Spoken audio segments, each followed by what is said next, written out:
यह कहानी है अयातुल्लाह अली खामनेई की, उस साधारण मौलवी की जो ईरान का सुप्रीम लीडर बना और फिर इजराइल अमेरिका के मिसाइल स्ट्राइक में मारा गया। 28 फरवरी 2026 की रात जब तेहरान की हवा में मिसाइलें गूंजी और खामनेई की मौत की खबर आई तो लगा जैसे एक युग समाप्त हो गया। 4 दशक तक वो ईरान के वली फकीह यानी खुदा के प्रतिनिधि रहे। अमेरिका और इजराइल ने कहा, ईरान संभल जाओ वरना अगली बारी तुम्हारी है, और ईरान से पाकिस्तान तक लोग बदले की बात करने लगे। लेकिन सवाल यह है, खामनेई कौन थे? क्यों उनके लिए लोग मरने को तैयार थे और क्यों उनकी मौत पर कुछ लोग जश्न भी मना रहे हैं? मशाहद की गलियों में 1939 में जन्मे अली खामनेई का बचपन गरीबी में गुजरा। बाहर आधुनिक ईरान था, मॉडलिंग, नाइट क्लब और पश्चिमी कपड़े, पर घर में सिर्फ कुरान और इबादत। बचपन में जब लोग उनके पारंपरिक कपड़ों का मजाक उड़ाते थे तभी उनके भीतर शाह के ईरान के खिलाफ नफरत बो दी गई। पर यह मौलवी अंदर से एक शायर भी था।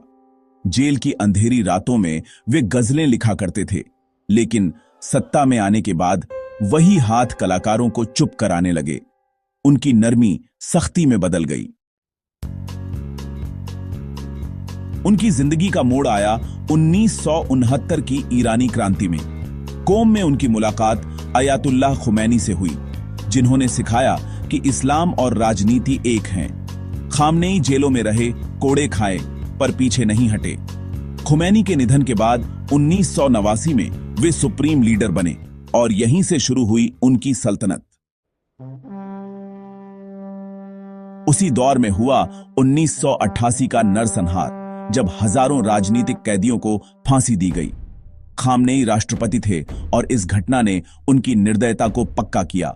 फिर आया मशहूर सलमान रश्दी फतवा, जिसने पूरी दुनिया को दिखाया कि ईरान अपनी सीमाओं से परे भी पहुंच रखता है।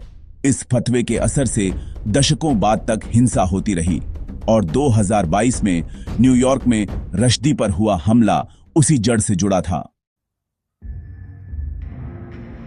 खामनेई का जीवन विरोधाभासों से भरा रहा। साधारण कपड़े पहनने वाला यह व्यक्ति अरबों डॉलर के गुप्त साम्राज्य का मुखिया माना जाता था। उनका असली दफ्तर बेत-ए-रहबरी था, जहां से वे पूरे देश पर नियंत्रण रखते थे। उनका सबसे भरोसेमंद साथी था कासिम सुलेमानी, जिसने मिडिल ईस्ट में ईरान का प्रभाव बढ़ाया। लेकिन 2020 में जब अमेरिका ने उसे मार गिराया तो खामनेई टूट गए। यह एक पिता और शासक दोनों का दुख था। 2009 का ग्रीन रिवॉल्यूशन उनकी सत्ता के लिए पहला बड़ा झटका था, जब लाखों लोगों ने सड़कों पर उतरकर कहा, मेरा वोट कहां गया? उन्होंने बसीज और पुलिस से प्रदर्शनकारियों पर गोलियां चलवाईं। फिर 2022 में महसा अमीनी की मौत ने वही कहानी दोहराई। हिजाब उनके लिए सिर्फ एक कपड़ा नहीं, बल्कि क्रांति की आखिरी दीवार थी। खामनेई की सबसे बड़ी जिद थी परमाणु मिशन। सार्वजनिक रूप से कहते कि एटम बम हराम है, पर पर्दे के पीछे ईरान गुप्त प्रोजेक्ट्स चला रहा था। उन्होंने कहा, अगर परमाणु कवच न हो तो पश्चिम हमें लीबिया की तरह खत्म कर देगा। पर इस जिद की कीमत जनता ने चुकाई। महंगाई, दवाइयों की कमी और अंतर्राष्ट्रीय अलगाव।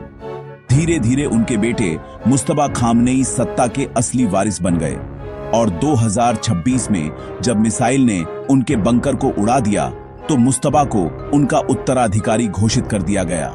जिस क्रांति ने शाही शासन को गिराया था, वही अब मौलवियों के वंशवाद में बदल गई। आज ईरान दौराहे पर है।